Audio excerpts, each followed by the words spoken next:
பெரம்பலூர் ஆண்டவர் அன்போட நெல்லுக்கடை மாரியம்மன் அன்னை வேளாங்கண்ணி ஆசியோட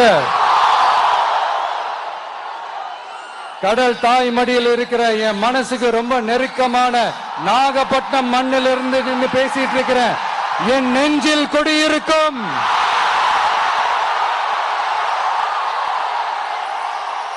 உங்கள் அனைவருக்கும் என்னைக்குமே ஒரு மீனவ நண்பனா இருக்கிற இந்த விஜயோட அன்பு வணக்கங்கள். இந்த கப்பல் இருந்து வந்து இறங்குற இந்த பொருட்களை எல்லாம் விற்கிறதுக்காக அந்த காலத்துல அந்தி கடையெல்லாம் நாகப்பட்டினத்துல இருக்கும்னு கேள்விப்பட்டிருக்கிறேன். மீன் பிடிக்கிற தொழில், மத்த தொழில்கள், இந்த விவசாயம், எந்த பக்கம் திரும்பினாலும் எப்படி பார்த்தாலும் உழைக்கிற மக்கள் இருக்கிற ஊர் தான் நம்ம நாகப்பட்டினம் ஊரு. மத வேறுபாடே இல்லாத அனைவருக்கும் பிடித்து போன மத சார்பின்மைக்கு எடுத்துக்காட்டாக வாழ்ற உங்கள் அனைவருக்கும் மீண்டும் என்னுடைய சிரம் தாழ்ந்த ஸ்பெஷல் வணக்கங்கள். இந்த தமிழ்நாட்டில் இந்த மீன் ஏற்றுமதியில 2வது இடத்துல இருக்கிறது நம்ம நாகப்பட்டினம் ஹார்பர் தான். ஆனா அங்க நவீன வசதிகளோட இந்த மீன் பதப்படுத்துற இந்த மாடர்ன் தொழிற்சாலைகள்லாம் இல்ல. அது மட்டும் இல்ல, இந்த அடிப்படை வசதிகள் கொண்ட இந்த வீடுகள்லாம் இல்லாம ரொம்ப அதிகமா இந்த குடிசை பகுதிகள் இருக்கிற ஊரும் நம்ம நாகப்பட்டினம் ஊரு தான்.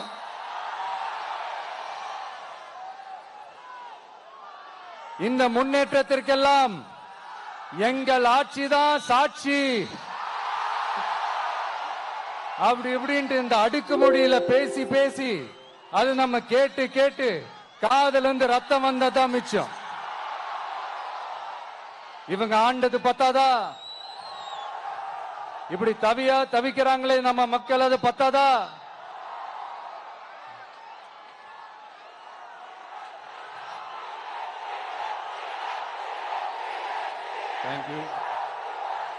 தேங்க்யூ.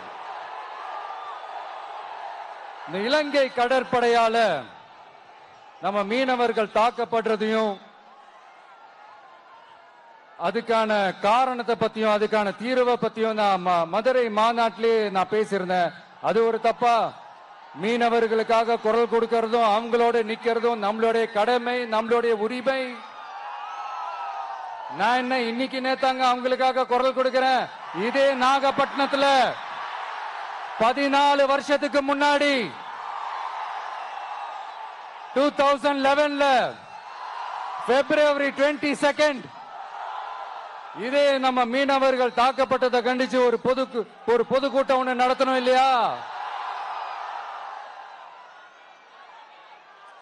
இந்த விஜய் களத்துக்கு வர்றது ஒண்ணு புதுசு இல்ல கண்ணா.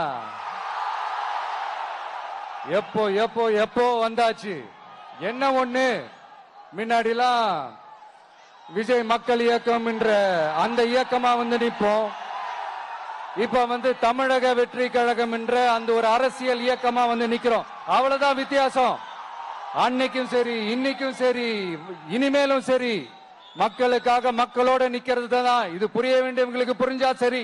நான் போன வாரம் திருச்சிக்கும் அரியலூர் மாவட்டத்துக்கும் போய் நம்ம மக்களை சந்திக்க போயிருந்தேன். அப்போ பெரம்பலூரும் போக வேண்டியது.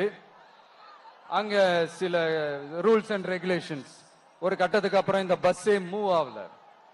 அதுக்கப்புறம் அதை தாண்டி ஒரு டைமுக்கு மேல பேசுறது, சரி அதெல்லாம் விடுங்க. இந்த நேரத்தில் பெரம்பலூர் பகுதி மக்களுக்கு நான் மன்னிப்பு கேட்டுக்கிறேன்.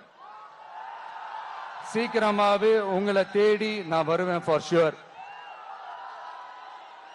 நம்ம இந்த டூர் பிளான், இந்த ஷெட்யூல் போட்டதுக்கு அப்புறம் அது என்னப்பா சனிக்கிழமை அப்படின்னு ஒண்ணு ஸ்டார்ட் ஆச்சு. அது ஒண்ணு இல்ல, உங்க எல்லாரையும் வந்து பார்க்கும்போது உங்களுக்கு எந்த விதமான டிஸ்டர்பன்ஸும் இருந்துடக்கூடாது. முக்கியமா உங்களுடைய வேலைகளுக்கு எந்த விதமான டிஸ்டர்பன்ஸும் இருந்துடக்கூடாது அப்படின்ற ஒரே காரணத்துக்காக தான் இப்படி வீக்கெண்டா பார்த்து இப்படி இந்த பிளானை ஷெட்யூல் பண்ணோம். லீவு நாட்கள்ல ஓய்வு நாட்கள்ல வரணும்ன்றதா அந்த எண்ணமே. அது மட்டும் இல்ல, அரசியல்ல சில பேருக்கு நம்ம ஓய்வும் கொடுக்கணும் இல்லையா? அதனாலதான் இந்த ஓய்வு நாட்களா பார்த்து இப்படி செலக்ட் பண்ணோம். சரி, இப்ப நம்ம மக்களை சந்திக்கிறதுக்கு, நம்ம சொந்தங்களை சந்திக்கிறதுக்கு எத்தனை கட்டுப்பாடுங்க. அந்த இடத்துல பர்மிஷன் இல்ல, இந்த இடத்துல பர்மிஷன் இல்ல. ஆனா அதுக்கான காரணங்கள்லாம் நீங்க கேட்டீங்கன்னா சொத்தையான காரணமா இருக்கும். அங்க பேசக்கூடாது, இங்க பேசக்கூடாது, 5 நிமிஷம் தான் பேசணும், 10 நிமிஷம் தான் பேசணும். நான் பேசுறதே 3 நிமிஷம் தான். அதுலயும் அது பேசக்கூடாது, இதை பேசக்கூடாதுன்னு சொன்னா அப்புறம் தான் எதை தான் பேசுறது. அரியலூர்ல போனப்போ நான் கரெக்டா அந்த ஊருக்கு போறதுக்கு முன்னாடி ஒரு அந்த ஏரியாலேயே அந்த பவர் கட்டு. அப்புறம் நான் திருச்சிக்கு போய் நான் பேச ஆரம்பிச்சதுக்கு அப்புறம் அந்த ஸ்பீக்கருக்கு போற அந்த வயரு கட்டு. இல்ல, நான் தெரியாம தான் கேக்குறேன் சிஎம் சார். ஃபார் எக்ஸாம்பிள், இப்ப ஒரு RSS தலைவர் இங்க வராருன்னு வச்சுக்கோங்க, இல்ல நம்ம பிரதமர் மோடிஜி அவர்களோ இல்ல உள்துறை அமைச்சரோ இங்க வராருன்னு வச்சுக்கோங்க. இந்த மாதிரி கண்டிஷன்ஸ் எல்லாம் போடுவீங்க, இந்த மாதிரி பவர் கட் பண்ணுவீங்க, இந்த மாதிரி வயர் கட் பண்ணுவீங்க. கொஞ்சம் கட் பண்ணி தான் பாருங்களேன். முடியாதுல, பேஸ்மெண்ட் அதிரும்ல. நீங்க தான் மறைமுக உறவுக்காரர்களாச்சே. இதாவது பரவாயில்லைங்க. இதை தாண்டி ஒரு ரூல் ஒண்ணு போட்டாங்க, பஸ்ஸுக்குள்ளேயே இருக்கணுமா, பஸ் விட்டு வெளியில வரக்கூடாதா, கையை இவ்வளவுதான் தூக்கணுமா, இப்படியே வரணுமா. மக்களை பார்த்து சிரிக்காத, மக்களை பார்த்து கையசைக்காத, இப்படி எல்லாம். ஐயோ, நானும் என்னவோ ஏதோ நினைச்சேங்க. செம்ம காமெடியா இருக்குங்க. I am just enjoying like anything. நேரடியாவே கேட்கிறேன், சிஎம் சார் மிரட்டி பாக்குறீங்களா? அதுக்கு இந்த விஜய் ஆள் இல்ல சார், அதுக்கு நாம ஆள் இல்ல சார். என்ன செஞ்சிருவீங்க? மேக்சிமம் கொள்கைய சும்மா பேருக்கு மட்டும் வச்சுக்கிட்டு குடும்பத்தை வச்சு கொள்ளையடிக்கிற உங்களுக்கே இவ்வளவு இருந்தா, சொந்தமா உழைச்சி சம்பாதிச்ச எனக்கு எவ்வளவு இருக்கும்?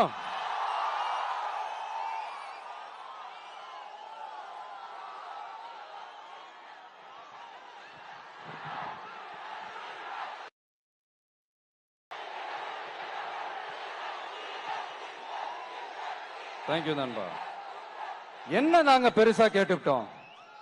மக்கள் வந்து நிம்மதியா ஃப்ரீயா நின்னு பாக்குறதுக்கு ஒரு இடம், அதை நாங்க தேர்வு செஞ்சு அதுக்கு பர்மிஷன் கேட்கிறோம். ஆனா நீங்க என்ன பண்றீங்க?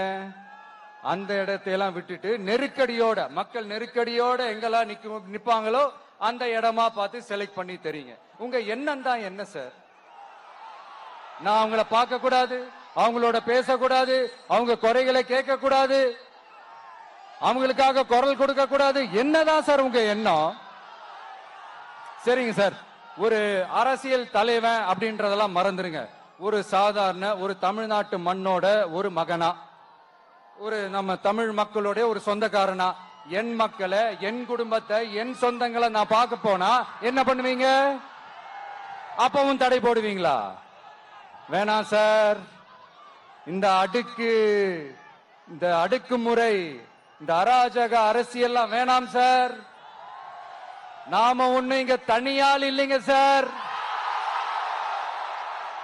மாபெரும் மக்கள் சக்தியோட பிரதிநிதிங்க சார், மாபெரும் பெண்கள் சக்தியோட சகோதரன் சார், மாபெரும் இளைஞர் இயக்கமா இருக்கிறோம் சார்.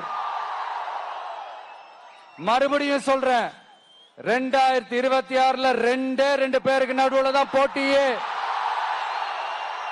ஒன்னு இன்னொன்னு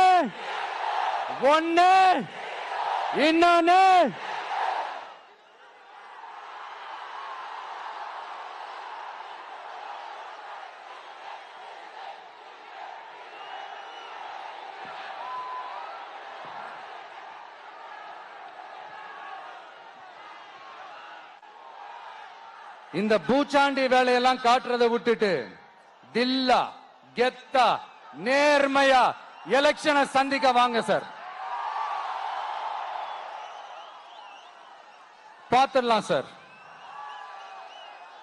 கொள்கையை பேருக்கு மட்டும் வச்சுக்கிட்டு குடும்பத்தை வச்சு தமிழ்நாட்டை கொள்ளையடிக்கிற நீங்களா, இல்ல தமிழ்நாட்டில் இருக்கிற ஒவ்வொரு வீட்டுக்குள்ளேயும் ஒருத்தனா இருக்கிற நானா, இந்த விஜயா? பாத்துடலாம் சார். இனிமேலும் இந்த தடைகள்லாம் போட்டீங்கன்னா நான் நேரடியா மக்கள்கிட்டயே பர்மிஷன் கேட்டுருவேன். மக்களே நீங்க சொல்லுங்க, நான் உங்களை பார்க்க வரக்கூடாதா? நான் உங்களோட பேசக்கூடாதா? உங்க குறைகளை நான் கேட்க கூடாதா? உங்களுக்காக நான் குரல் கொடுக்க கூடாதா? இப்படி நமக்கு தடையா போடுறாங்களே, இந்த திமுக அரசு மறுபடியும் ஆட்சிக்கு வரணுமா? உங்க நல்லதுக்காக நம்ம உங்க டிவிக்கு ஆட்சி அமையணுமா? சத்தமா கேட்டுச்சா மை டியர்? ஏன்பா, நான் தான் அப்பவே சொன்னல, அவருக்கு ஆசையா பாசமா கூப்பிட்டா பிடிக்க மாட்டேங்குது. ஏன்பா மறுபடியும்? கேட்டுச்சா சிஎம் சார்?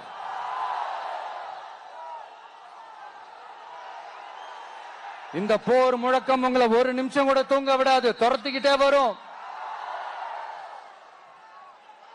கான்பிடண்டா இருங்க, நல்லதே நடக்கும், வெற்றி நிச்சயம்.